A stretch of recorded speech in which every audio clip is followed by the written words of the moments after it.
संहिता जब आइसकेपछि हामीले यो संविधान बनायो, 3 तहको सरकार निर्माण गरेका छ। 3 तहको सरकार बनाउँदाखेरि अहिले धेरै चाहिँ फरक भएको छ। तपाईले स्वास्थ्य क्षेत्रमा हेर्नु, स्वास्थ्यको सुधारहरू पहिला कहाँ थियो र हामीले पनि थाहा छैन। म पनि चाहिँ गाविस अध्यक्ष थियो, कहाँ जानु पर्थ्यो स्वास्थ्य गर्नलाई, एउटा हस्पिटल, एउटा त्रिशुली हस्पिटल थियो, कहाँबाट कहाँ जानु पर्थ्यो। अहिले गाउँ गाउँमा चाहिँ उ छ, अब ट्रिटमेन्ट गर्ने ठाउँहरू छ, एम्बुलेन्स गएको छ, सडकहरू बनाएको छ। हामी स्कुल पढ्दाखेरि पनि थाहा थिएन, स्कुल पढ्दाखेरि कस्तो अवस्था थियो, आफैले पिर्का बोकेर जानु पर्थ्यो। यो धेरै वर्षको कुरा होइन। गाउँमा पनि अहिले धेरै स्कुलहरू व्यवस्थापन गरेका छ। अहिले चाहिँ शहरीकरणहरू भएको छ र डेभलपमेन्ट चाहिँ किन भन्दाखेरि एकैचोटि झस्स गरेर आउँदैन र बिस्तारै चाहिँ त्यसको पूर्वाधारहरू निर्माण भएको छ। पूर्वाधारहरू निर्माण, खानेपानीहरू पहिला पाइपमा चुनाव लड्दाखेरि जहिले पनि पाइप माग्थ्यो, उ गर्न्थ्यो। अहिले चाहिँ एक घर एक धाराको अपराह्न ल्याएर अब त्यो सबै सिधै छ। र पहिला विदेश जानलाई धेरै गाह्रो थियो। विदेश जानलाई एउटा पासपोर्ट बनाउन कस्तो अवस्था त चुनौतीपूर्ण थियो। तपाईँले त्यो चाहिँ अहिलेको युथ जेनेरेसनले त्यो थाहा पाएन। हामीले त भोगेर आएको। पासपोर्ट बनाउनलाई कति दिन लाग्थ्यो, कति महिना लाग्थ्यो, नागरिकता बनाउँदा कस्तो गाह्रो थियो। त्यो चिजहरूलाई प्रोफेसन भएको छ। अब त गाउँ गाउँमा नागरिकता, गाउँ सबै चिजहरू भएको छ, शहरीकरण भएको छ। अब हामी कति ठाउँबाट चाहिँ एउटा चिउरा खानको लागि चाहिँ मैले चिउरा खानलाई गाउँबाट बोकेर 4 घन्टा हिँडेर र चिउरा मिलमा आएको थियो, मिलमा कुटेर चिउरा खानु मलाई त्यस्तो थियो। अहिले गाउँ गाउँमा आएको छ।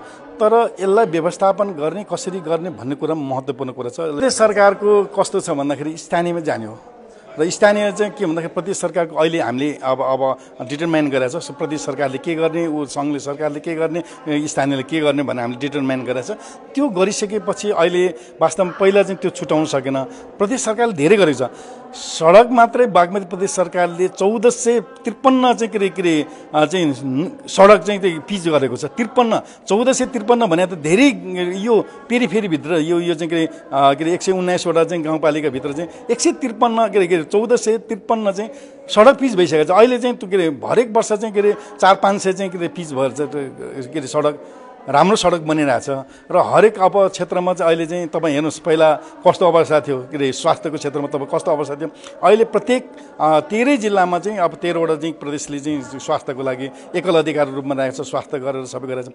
यो के भन्दाखेरि मान्छेलाई कस्तो लाग्यो भन्दाखेरि हिजो खेलिरहेको साथीहरू, आज उ गरेको साथीहरू चाहिँ त्यहाँ चाहिँ के अरे त्यहाँ चाहिँ मुख्यमन्त्री भयो, ऊ मन्त्री भयो, भएपछि अनि त्यहाँबाट अर्को म चाहिँ भएन भन्ने कुरा होइन।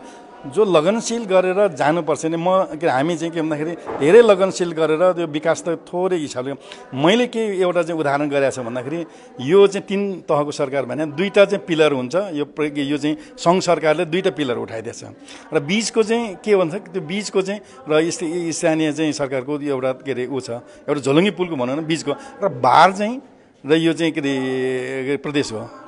बार भएन भने तपाईँ मोटरसाइकल लिएर छुँदैन, तर मोटरसाइकल लिएर जान सक्दैन नि।